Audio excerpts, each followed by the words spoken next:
ఏంటి sir gold rate రోజు రోజుకి పాపం పెరిగిపోతుంది, అసలు ఏంటి కారణాలు, ఏమవ్వాలి జనం? నిజంగా సార్ గోల్డ్ అనేది ఫస్ట్ చరిత్ర అవన్నీ చూసుకుంటే మన దగ్గరే ఉండేది గోల్డ్, మనమే వేరే దేశాలకి అప్పచెప్పామా.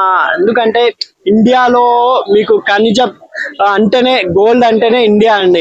అలాంటి మన రాజులు చేసిన చిన్న తప్పు వల్ల బ్రిటిష్ వాళ్ళు కానీ మొఘలులు కానీ వీళ్ళంతా తీసుకుపోయారు. ఇప్పుడు అమెరికాలో ట్రంప్ రావడం వల్ల అయినా గోల్డ్ రేట్ పెరిగిందేమో అనుకుంటున్నాను నేను. ఎందుకంటే ఇప్పుడు పెళ్లిళ్ళ సీజన్ కూడా ఉంది కాబట్టి ఏదైనా మన వాళ్ళు ఏమంటారు, ఒక అవకాశం వస్తే అవతల మనిషి ఎంతైనా డబ్బు పెడతాడనే ఉద్దేశంతో ఇప్పుడు ముస్లిమ్స్ లో కానీ హిందూస్ లో కానీ ఇప్పుడు వరుసగా మ్యారేజెస్ జరుగుతున్నాయి. అందుకే అయినా గోల్డ్ రేట్ పెరిగిందేమో అనుకుంటున్నాను నేను.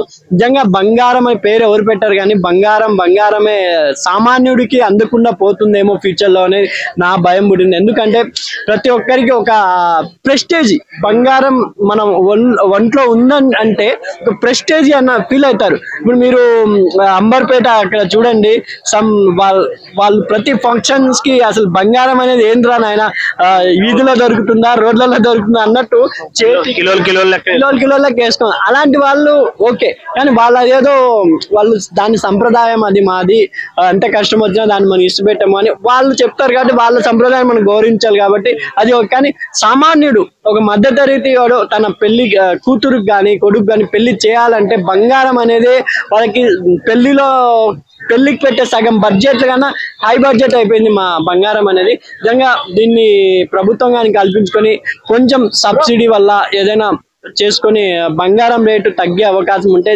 ప్రతి సామాన్యుడికి బంగారం అందుతుందని నా అభిప్రాయం అండి.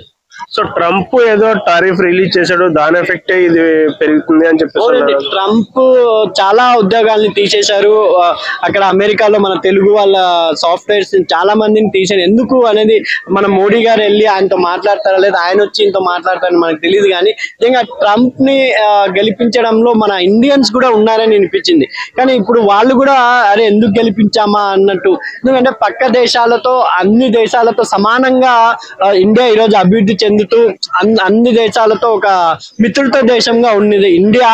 ఈ రోజు ఒక అలా సాగిపోతుందని. కానీ ఇప్పుడు చూడండి ఎగ్జాంపుల్, ఇప్పుడు క్రికెట్ లోనే చూడండి, ఇండియా BCCI టాప్ 1 లో ఉంది అన్ని క్రికెట్ బోర్డుల కన్నా. అలా ప్రతి రంగాల్లో ఇండియా డెవలప్ అవుతుంది. కానీ ఇలాంటి పనులు చేయడం వల్ల ఇండియా కొంచెం ఎక్కడో వెనకబడిపోతుంది. దీన్ని ప్రభుత్వాలు గుర్తించి ముందుకు తీసుకెళ్లాలని, బంగారం అనేది ప్రతి ఒక్కరి కళ కాకుండా అందరికీ కొంచెం అందుబాటు ధరలో అయినా ఉంటే బాగుంటుంది అని అభిప్రాయం అండి.